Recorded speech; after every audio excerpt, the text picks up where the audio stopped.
A man accused of impersonating a wounded veteran was supposed to be arraigned in court today, but things didn't go exactly as planned. I'll tell you why coming up. The man in charge of building Lexington's newest high school says some problems with a permit could push back the completion date. Federal help has arrived for flood victims in Johnson County. We'll show you how FEMA is helping victims begin the process of rebuilding. Tracking, alerting, protecting. WKYT News starts now with breaking news. A new ruling is just in from a federal judge regarding whether or not a Rowan County clerk, Ken Davis, should issue marriage licenses. Attorneys for Davis asked for a stay on an injunction last week, ordering her to issue the licenses. The ACLU sued Davis for refusing to issue marriage licenses because of her opposition to same-sex marriage. This afternoon, Judge David Bunning denied her stay, but then immediately issued a temporary stay to his ruling, saying he realizes emotions are running high on both sides. So for now, Kim Davis will not have to issue marriage licenses in Rowan County until the 6th Circuit Court of Appeals reviews the case. The allegations are troubling, to say the least. A Nicholasville man accused of posing as a wounded Marine to receive benefits reserved for veterans. Bluegrass Airport Police arrested 40-year-old Jeffrey Alcorn Saturday. Police say he posed as a Marine suffering from PTSD to receive a free flight. And that's not all. As WKYT's Sean Moody explains, it may not be the first time he's posed as a member of the military. Sean has our top story at 5. Jeffrey Alcorn was on the docket in Fayette District Court today. He was supposed to be arraigned on 2 counts of theft by deception, but when the judge called his name, he wasn't there. When Judge T. Bruce Bell got to this case in today's arraignments, Alcorn, you got Alcorn?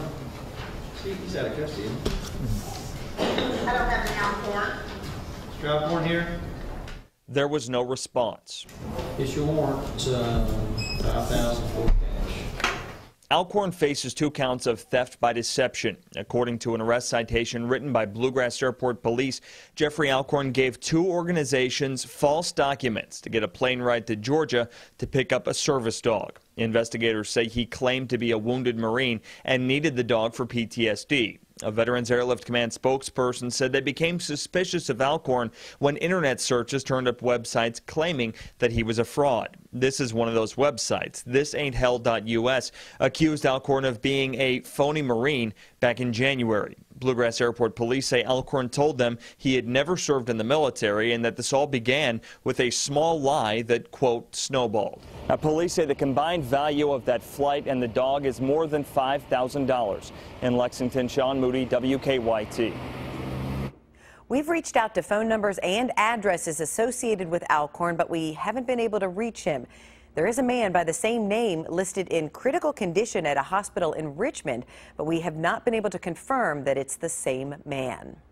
A wet start to the week, rain and even some thunderstorms perhaps later this week. So it's going to be one of those kind of weeks. That's right. You're going to need that rain gear. Hang on to the umbrellas. WKYT Chief Meteorologist Chris Bailey shows us what's on the First Alert Defender. Chris? Yeah, we've had a lot of raindrops out there today, especially for areas south and east of Lexington. Everybody, though, getting in on the dreary look to our sky. And as we mentioned, that's kind of a sign of things to come. Look outside in Lexington, at least our side of the town. Around the Hamburg Pavilion area, a lot of clouds. We've had the ground that has been dampened a little bit. 75 degrees, humidity's up there, 84% on that southerly flow that is right off the Gulf of Mexico. You can see the areas picking up on the rains today. It's only low 70s for many of us here into southern Kentucky. It's been a struggle to get to 70 into Somerset, into parts of Jackson, London, Monticello, into Middlesboro. A lot of low 70s. That's where the greatest concentration of rain is. The farther north that you get, mainly some light stuff, I-64 back into the Lexington Metro, where it's a sprinkle here or there. Southbound we go on 75 between Richmond and Berea into Mount Vernon. Hello, McKee, Jackson County. Some steadier rains. That extends back to the southwest as well. Somerset, Lake Cumberland, and then some thunderstorms are trying to pop into eastern Kentucky, where we had a little more in the way of some sunshine. We had some warmer air out there too. But everybody getting in on a very tropical feeling air mass. Even though temperatures aren't bad at all, you've got the high humidity levels leading to additional rounds of thunderstorms right on into the day tomorrow. So the wet weather pattern is back with us over the next several days. I've got another fall cold front that arrives middle of the week with some stronger storms, and then second part of the week into the start of the weekend, we're going to turn much cooler. And guys, I've got yet another fall front that follows this one up. 7-day forecast will break it all down for you in about 10 minutes from now. Chris, thank you. Last week, President Obama signed a federal disaster declaration that included Johnson County. Today, officials with the Federal Emergency Management Agency arrived in that region to help people whose homes were damaged by the flooding to sign up for assistance. FEMA will be assisting people with things like funeral fees and property losses. Officials say that anyone who received any amount of damage should register for help. You can register to receive things such as rental assistance, damages that you may have had, you may need that are not covered by insurance. You might be able to be covered for that as well. The Disaster Recovery Center is located off of Route 40 in Paintsville on Tees Branch Road. Work on Lexington's newest high school off Winchester Road is on hold because of a permit problem. City leaders will meet with representatives from Fayette County Public Schools and the contractor of the project Wednesday to work on a few issues. WKYT's Kristen Kennedy explains what's next. Crews are clearing land at the future site of Fayette County's newest high school.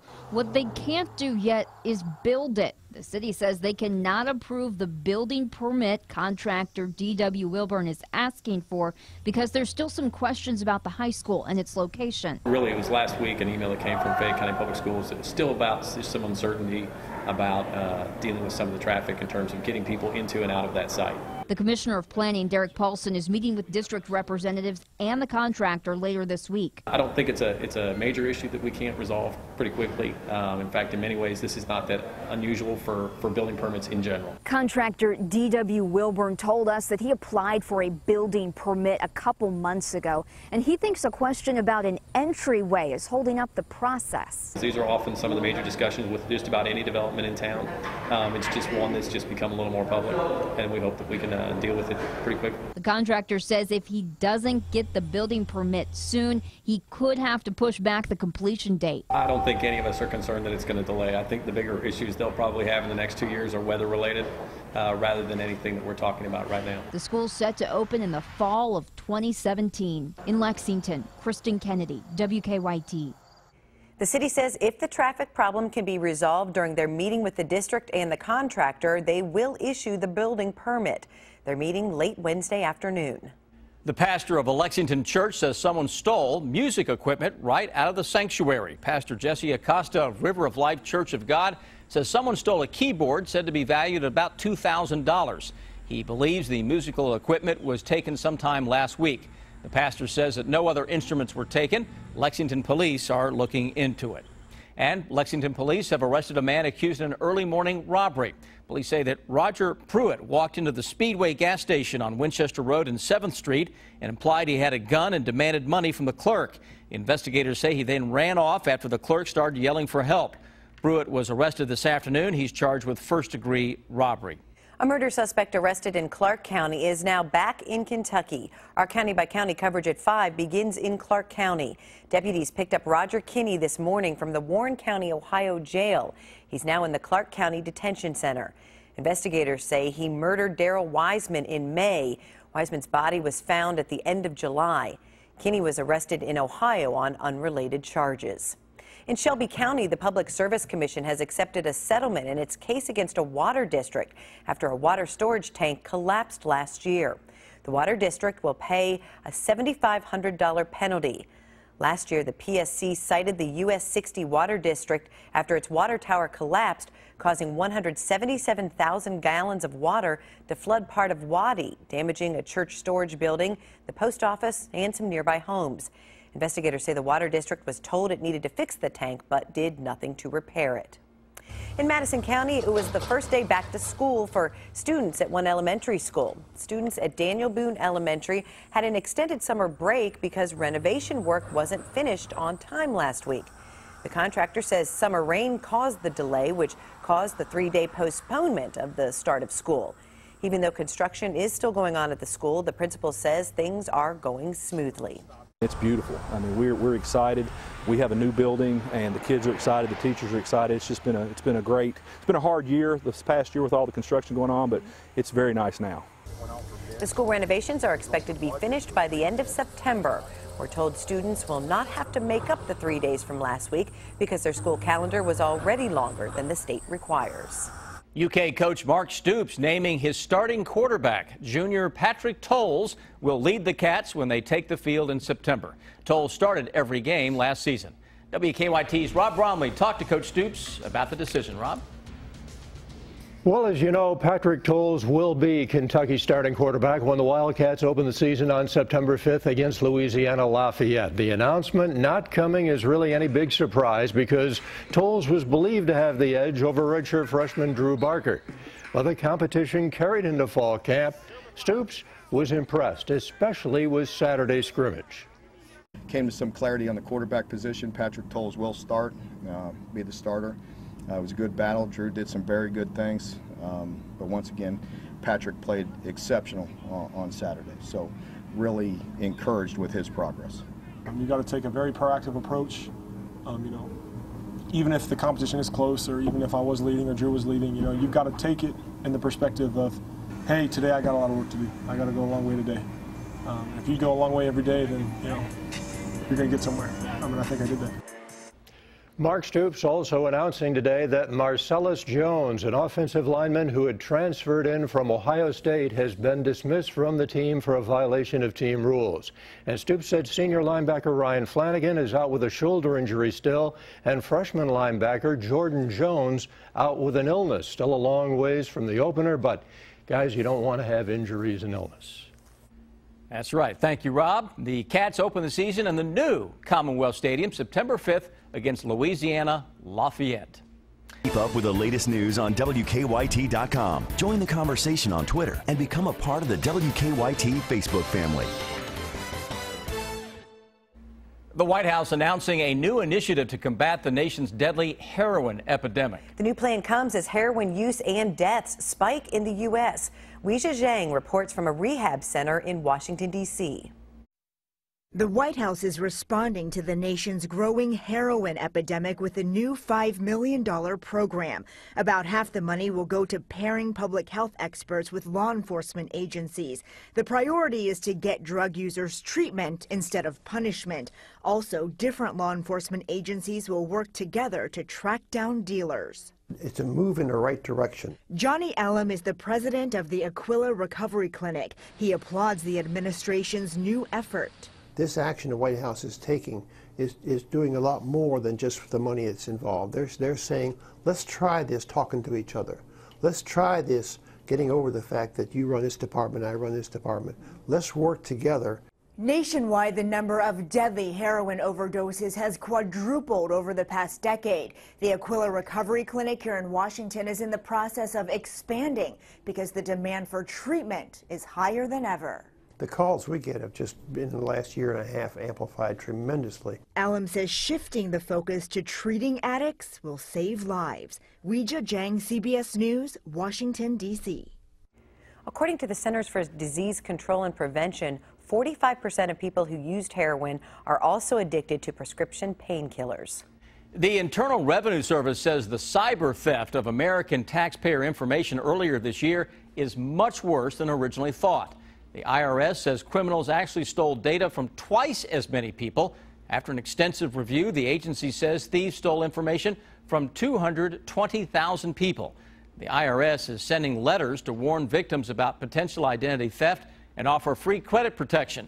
Victims will also get an extra personal identification number to protect future tax filings. Firefighters stepping up their attack against wildfires that have destroyed dozens of homes and forced hundreds to flee in western states. Calmer weather over the weekend helped firefighters tighten their grip on the fires, but dry, hot weather is expected in the days ahead. It's time for Better Living, health education and consumer news that impacts your life.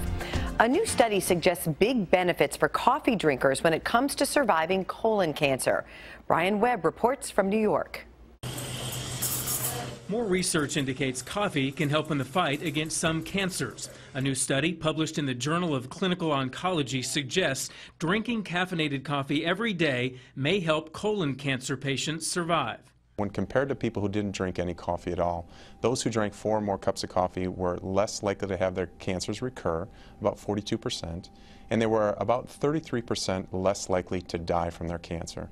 The study looked at nearly 1,000 patients with stage 3 colon cancer who were treated with surgery and chemotherapy. Previous studies have shown that coffee may have benefits against other cancers, such as breast cancer, melanoma, and prostate cancer. Dr. Alok Khurana of the Cleveland Clinic says the role coffee plays needs more study. We don't know. There's some discussion about the insulin pathway and whether coffee can make the body's sensitivity to insulin greater, and so potentially reduce inflammation. And Dr. Khurana says getting regular screenings, eating healthy, and exercising are still the best steps cancer patients can take. Brian Webb for CBS News, New York. Researchers found patients who drank only 2 or 3 cups of coffee a day only had limited benefits when it came to colon cancer coming back. A Chicago startup is releasing the first wristband that displays moving images and is meant to be twisted, bent, and even rolled up. Startup Polyera spent 10 years developing the bendable display. It uses black and white e-paper technology, which is thin, durable, and energy efficient. And they're putting it to the test in a wearable called the Wove Band, which is set to roll out next year. No wearable has become mainstream yet, but even if this one doesn't, the technology behind it may bend the future. The world's most popular theme park is adding elements from a galaxy far, far away to its attractions. Walt Disney has announced it will add Star Wars-themed lands to both of its locations. The company says fans of Star Wars will be able to visit new planets, take control of recognizable ships like the Millennium Falcon, and meet beloved characters. No word yet on when the attractions will be ready for the public.